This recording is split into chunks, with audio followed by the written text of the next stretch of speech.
Hello mga karikrod! Alam ko marami sa ating mga kababayan ang nangangarap makapagtrabaho sa ibang bansa upang mabigyan ng mas magandang kinabukasan sa kanilang pamilya. Isa sa mga pinakakaraniwang trabaho para sa mga Pilipino sa abroad ay ang pagiging domestic helper, particular na sa Hong Kong. Sa kabila ng pagiging malayo sa mahal sa buhay, pinipili ito ng marami dahil sa mas mataas na sahod, mas maayos na benepisyo at mas maraming oportunidad para sa mga personal at pinansyal na pag-unlad. Gayunpaman, mahalagang maging handa at may sapat na kaalaman bago pumasok sa ganitong trabaho. Dapat alam mo ang mga karapatan mo bilang isang manggagawa, ang proseso ng aplikasyon at ang mga tungkulin na kaakibat sa pagiging kasambahay sa ibang bansa. Sa videong ito, tatalakayin natin ang lahat ng kailangan mong malaman kung nais mong magtrabaho bilang domestic helper sa Hong Kong. Mula sa kung anong trabaho, paano mag-apply, hanggang sweldo, benepisyo at kung saan ka ligtas na makakahanap ng employer. Ano ang domestic helper? Ang domestic helper o kilala rin bilang isang kasambahay ay isang manggagawang tumutulong sa mga gawaing bahay gaya ng paglilinis, pagluluto, paglalaba at pag-aalaga ng bata o matanda. Sa Hong Kong, napakahalaga ng kanilang papel lalo na sa mga pamilyang parehong nagtatrabaho ang mga magulang. Ayon sa data, may mahigit na 390,000 foreign domestic helpers sa bansa, kung saan karamihan ay mula sa Pilipinas at Indonesia. Malaki ang naitutulong ng mga domestic helpers sa pang-araw-araw na buhay sa kanilang employer. Dahil sa kanilang presensya, mas nakakapag-focus sa mga magulang sa kanilang trabaho at mas nagkakaroon sila ng oras para sa kanilang pamilya. Sa ganitong paraan, nagiging balanse ang trabaho at buhay-pamilya. Subalit, ang mga domestic helper ay may malinaw na limitasyon ayon sa batas ng Hong Kong. Ayon sa Standard Employment Contract, sila ay dapat ninirahan sa bahay ng employer at tumutok lamang sa gawaing bahay.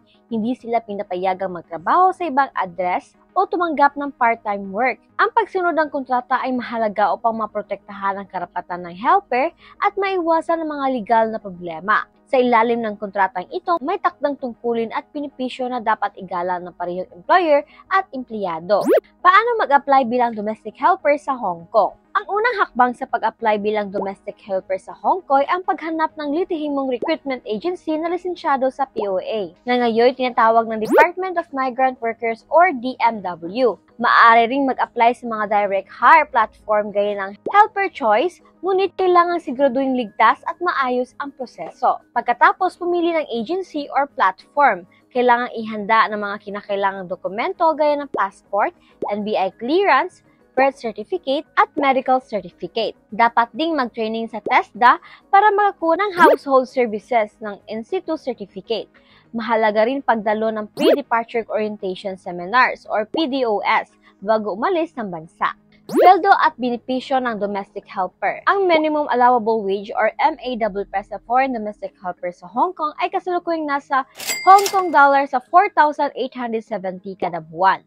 Bukod dito, may food allowance na hindi bababa sa Hong Kong dollars 1,236 kung hindi libreng pagkain ang binibigay.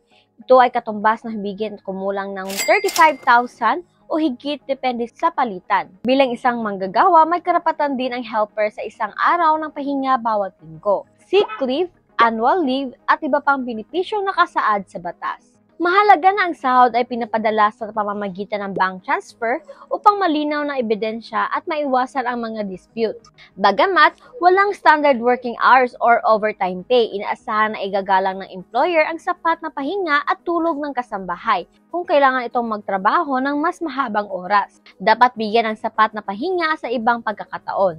Ang pagkakaroon ng malinaw na kasunduan, tamang pasahod at maayos na pagtrato sa domestic helper ay nagre-resulta sa mahabang pananatili sa trabaho. Ang pagkakaroon ng malinaw na kasunduan, tamang pasahod, na maayos na pagtrato sa domestic helper ay nagre-resulta sa mahabang pananatili sa trabaho at magandang ugnayan sa employer. Ito rin ang dahilan kung bakit maraming Pilipino ang matagumpay na nagtatrabaho sa Hong Kong bilang domestic helper. Saan pwedeng mag-apply o maghanap ng employer?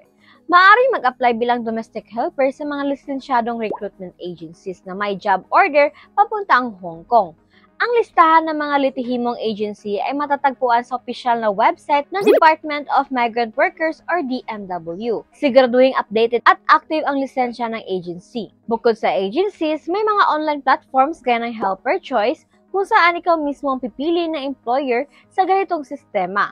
Mas may kontrol ang aplikante sa papili kung kanino siya magtatrabaho at ang agency ay kadalasang taga-proseso lamang ng dokumento at visa. Kapag pipili ng agency, tiyakin na ang sumusunod ito sa batas ng Hong Kong. Hindi dapat lumampas sa 10% ng unang buwan ng sahod ang placement fee na kinukolekta mula sa helper. Iwasan ang mga ahensyang naniningil ng sobrang bayad, walang malinaw na kontrata, o nagpapautang ng mataas na interes bilang recruitment fee. Mahalaga ring basahin ang mga reviews at feedback ng ibang aplikante sa napiling agency or employer. Ang tamang impormasyon, sapat na kaalaman at pagiging maingat sa proseso ng aplikasyon ang susi upang makahanap ng maayos, legal at ligtas na trabaho bilang domestic helper sa Hong Kong. Tips at advice sa pag-a-apply bilang domestic helper. Narito ilang mahalagang tips para sa mga gustong magtrabaho bilang domestic helper sa Hong Kong. Maging tapat sa interview, sabihin ang totoo tungkol sa iyong karanasan at limitasyon. Basahin at intindihin ang kontrata, huwag pipirma kung may bahagi kang hindi naiintindihan. Ihanda ang sarili sa kultura at pamumuhay sa Hong Kong. Makakatulong ito para mas madali kang makibagay sa employer at sa bagong environment. Mag-ipon at magplano. Magtabi ng ipon kada buwan para sa iyong kinabukasan o negosyo sa pag-uwi. Mag-ingat sa illegal recruiters o mga nag-aalok ng trabaho na walang malinaw na papeles. Huwag basta-basta magpapadala ng pera. Ang pagiging domestic helper ay hindi madali. Pero kung ito ay dadaanin sa tamang proseso at may maayos na employer, ito ay maaaring maging daan tungo sa mas magandang kinabukasan para sa iyo at sa iyong pamilya.